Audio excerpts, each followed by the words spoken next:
Makes a lot of sense. Another interesting idea happened over the weekend. The Oklahoma Sooners offered another quarterback for the 2026 recruiting class. Let's discuss coming up next here on Locked On Sooners.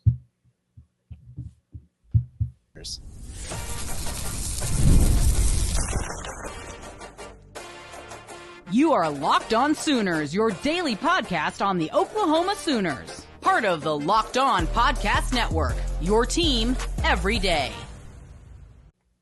Thanks again for making Locked On Sooners your first listen every single day. Shout out to all the everydayers out there. Tune in and subscribe to the show wherever you get your podcasts. We're free and available on all podcast platforms and on YouTube. Part of the Locked On Podcast Network, your team every day. Jay, the Oklahoma Sooners went back into the quarterback market for the 2026 recruiting class, offered four-star prospect Bowe Bentley out of Salina, Texas. My man combined for 63 total touchdowns for a 16-0 for a state championship team. Oh, wow. And apparently blew it up at the Navy All-American Bowl. Well, there you go. There you have it. He goes to the Navy All-American Bowl and shows up and shows out. Then, of course, you need to go ahead and make an offer. No, it sounds like Oklahoma is trying to prepare themselves for next season and a possibility of having a semi-empty room. We all know that Jaden O'Neil is the cornerstone of the 26 class, and he is the focal point. He is the one that they expect to be the leader coming in here. I know Ben Arbuckle likes him. They had good conversations. And I know that Brent Venables just adores the O'Neil camp as well as Jaden O'Neil himself. The unfortunate thing is that the climate that college football is today is there's a very good chance that quarterbacks decide to leave early and often. Like, for example, John, if you look at the room now, you have John Mateer, you have Michael Hawkins, who most likely will redshirt. You brought in Cole Gonzalez, the FCS quarterback, who lit it up down there and actually is a pretty solid quarterback. I'm not saying that he's going to win you a Heisman, but he's someone that could probably come in a great reserve role. And you got Jet New, who is the true freshman that's part of the 25 class. Well, one of the problems you run into is if John Mateer is exactly what we expect him to be and he replicates what he did last season, there's a very good chance that he could be pushed out and go into the NFL because that draft class today does not look very impressive when it comes to quarterbacks at all. And so if that's the case, you lose John Mateer quarterback. Michael Hawkins is going to be there. You bring in Jaden O'Neil because Cole Gonzalez graduates, and that leaves O'Neil, Hawkins, and Jet New. Now, there's always a possibility to go out there into the portal and pick up another quarterback, but that's not always the easiest because you got to convince somebody to come in when there's two quarterbacks, maybe three, that potentially will start over you, and there's not really a path to play. That's why Brendan Zurbrugg hit the portal. There wasn't a path for him to get on the field. If you bring in a 26 classman, at least they'll give it a 1 year, good old boy shot. Because if Jet New also sees that there's no path into the play and he decides that, you know what?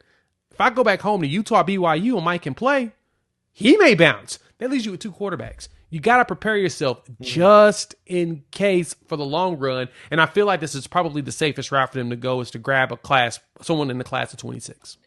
Yeah, I know a lot of people are going to be jumping to conclusions and wondering and worrying about what this means for Jaden O'Neil. Jaden O'Neil was just on campus this past weekend, still hobnobbing with the coaching staff, still peer recruiting with a lot of guys in the 2026 class. So I'm not too concerned about that. I think this is a dude that's locked in with Oklahoma. Until he tells me otherwise, I'm not concerned about Jaden O'Neil. We've seen Oklahoma just in the 2024 recruiting class. Michael Hawkins, Brendan Zurbrugg, they brought in two quarterbacks. Bringing in Brendan Zurbrugg did not affect or impact Michael Hawkins one bit. He said he was cool with it. He was fine with it. He welcomed the competition. And 1 year later, Brendan Zurbrugg goes into the portal. I'm not saying that would be the case between Jaden O'Neil and Bowe Bentley, but as you mentioned, man, you've kind of got to have these contingency plans available because you never know what's going to happen. You don't know if an injury is going to happen. You don't know what the developmental timeline is going to look like for different guys. I mean, if John Mateer is a one and done at Oklahoma and Michael Hawkins has a great year following him, he could be a 1 year starter and then done. So you never know what the quarterback timeline is going to look like. And so I like the idea that they're going to go and they're going to offer this kid. He had, glowing things to say about getting the Oklahoma offer. He told Steve Wiltfong, "This is huge for me, being a childhood dream. Coach Arbuckle has really caught my eye and his plans for the offense." What's really fascinating about Bowe Bentley is, he had some pretty good offers before, January of this year, but the most significant ones were Ole Miss, Texas A&M, Duke. Ooh, SEC. That's about it. But then goes to the Navy All-American Bowl, and then what comes after that? You get Wisconsin, Kansas State, UCF, Oklahoma, Missouri, Oklahoma State, Virginia Tech, and Florida State. And those last 5 or 6 offers all came in the last week. Yep. So the dude's projections and his kind of star status are starting to take off. And this is just kind of the beginning of his reemergence in the recruiting cycle. But again, I think it's a good idea, and I think it's a good idea to plan for the potential that you might only have 2 quarterbacks in 2026, and you need to have plans in place, and you just need to have quarterbacks on the roster just to run practices. So I think it's a good idea.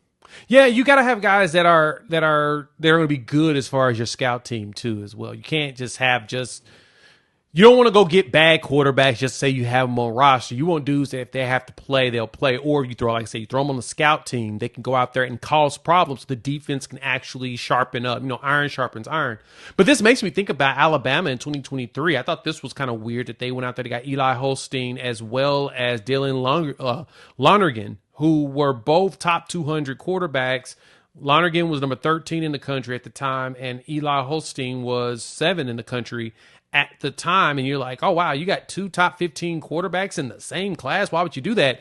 But it made sense at the time because they were losing quarterbacks, and they needed to start to replenish and make sure they had somebody in the stable. Well, of course, both of them ended up transferring out, but that wasn't because, that was because, Nick Saban decided to throw the deuces on them. He just ruined everything. But if Saban had stuck around, they would have had themselves a little bit more depth, and one of those 2 would have went ahead and left anyway, because that's kind of how it works in the NIL era. If the quarterback's good enough, look at what happened to Penn State. Mm-hmm. Drew Aller just decided to come back, and then their backup, Bo Prabula, decided that he's out, took a whole bunch of money, went to Missouri. We don't even know what he's going to be, but hey, he's now in Missouri, and Missouri's most recent recruit, I think he tore up his ankle or his knee. And so he's done for a full 12 months. So we have no clue what he's going to look like when he comes back. But that's something that happens. You got to prepare yourself. Just as you said, you don't never know. An injury could happen in camp. An injury, knock on wood, it doesn't. But an injury could happen during the season, whatever. You got to make sure that you have enough dudes in the stable just in case. So I know some fans are a little nervous about the Jaden O'Neil piece. Does this mean that he's not going to be at Oak? No. I think that they're fine. They may go ahead and open things up and accept more calls just in case, because they may have questions if, Ben Arbuckle is sold on them. But, truth be told, we know he's the cornerstone. The goal here at Oklahoma is this dude is going to be the one that's going to bring in the players around him, and he's going to ball out. It's just you got to have bodies just in case. Yeah, and I look at Jaden O'Neil and being on campus this weekend – I think it assuaged some of my worries or concerns, just seeing him posing and, meeting and greeting with local products, with Caden Jones, with Mason James, who we'll talk about here in a minute, but making sure to develop relationships with those blue chip in-state kids that are heavy Oklahoma leans, maybe. I think that is a telling sign as to where his head's at. He's still building for Oklahoma. And this is going to be one of those kids that everybody's going to be trying to pull away from Oklahoma. Like Jaden O'Neil is that dude. Like he is that good of a player. And so don't go into this thing naive thinking that people aren't going to be making overtures. You're going to have West Coast teams. You're going to have teams across the country trying to get Jaden O'Neil pried away from Oklahoma and Ben Arbuckle. I'm just here to say I'm not worrying about it unless Jaden O'Neil says I'm decommitting and now that's reason to worry. I'm not worried about it one bit. I think it's going to be just fine. I think if the thing that will jump out to me is if Oklahoma makes an offer to a top 100 quarterback. If one of these top quarterbacks in the country, they make an offer to, and they decide to, make a visit and plan for a visit, then at that point I'd be like, okay, there may be a chance that this is not a Jaden O'Neil, that Jaden O'Neil may not be in the plans. I'll put it that way. But the way this looks, getting Bowe as an offer. I went through and looked at all the offers that they've given over the last few. They haven't given a single offer to anybody of note outside of Jaden O'Neil since Jaden O'Neil has committed. So I don't think that that's something to be concerned about. But at the same time, if they do offer someone that's top 100, then that tells me Ben is really out there going fishing. Yeah, we'll see. We'll see how it all transpires. We've got a full year of the 2026 cycle to break down. We'll continue to talk about these 2026 kids coming up next here on Locked On Sooners.